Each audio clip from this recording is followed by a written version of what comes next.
You put 20 hours of focused, deliberate practice into that thing, you will be astounded at how good you are. 20 hours is doable. That's about 45 minutes a day for about a month. And look at what research says about how we learn and how we learn quickly. How long does it take to acquire a new skill? 10,000 hours. I am never going to be able to learn anything new ever again. But that's not true. So 10,000 hours, just to give you a rough order of magnitude, 10,000 hours is a full-time job for 5 years. That's a long time. So what's up? There's something kind of funky going on here. What the research says and what we expect and have experiences, they don't match up. The 10,000 hour rule came out of studies of expert level performance. There was a professor at Florida State University. His name is K. Anders Ericsson. He's the originator of the 10,000 hour rule.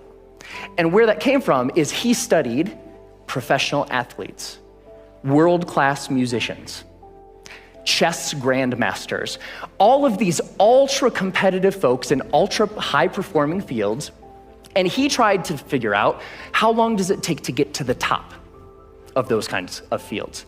And what he found is the more deliberate practice, the more time that those individuals spent practicing the elements, whatever it is that they do, the more time you spend, the better you get. And the folks at the tippy top of their fields put in around 10,000 hours of practice. But that last statement, it takes 10,000 hours to learn something, it's not true. It's not true. 20 hours. That's it. You can go from knowing nothing about any skill that you can think of. Want to learn a language? Want to learn how to draw? Want to learn how to juggle flaming chainsaws? You put 20 hours of focused, deliberate practice into that thing, you will be astounded at how good you are. 20 hours is doable. That's about 45 minutes a day for about a month, even skipping a couple days here and there. 20 hours isn't that hard to accumulate. Now, there's a method to doing this, because it's not like you can just start fiddling around for about 20 hours and expect these massive improvements. There's a way to practice intelligently. There's a way to practice efficiently that will make sure that you invest those 20 hours in the most effective way that you possibly can. And here's the method. It applies to anything. The first is to deconstruct the skill.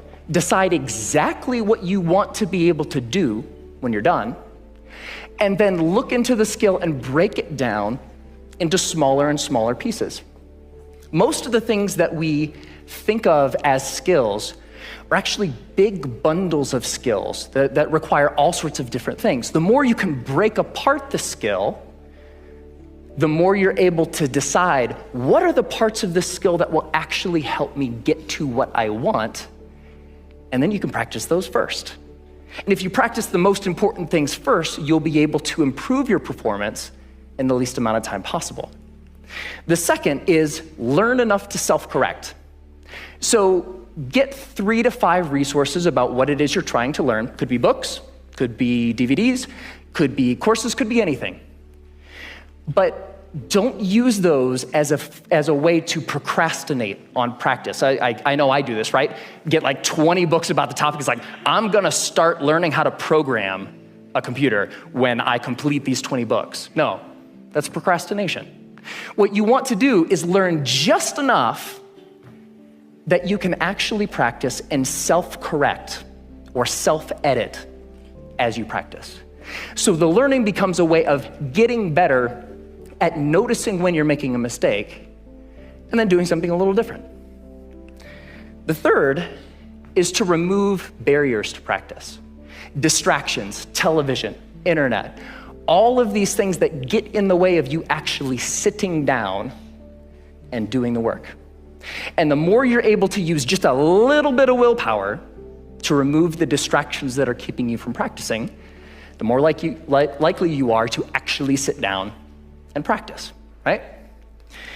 And the fourth is to practice for at least 20 hours.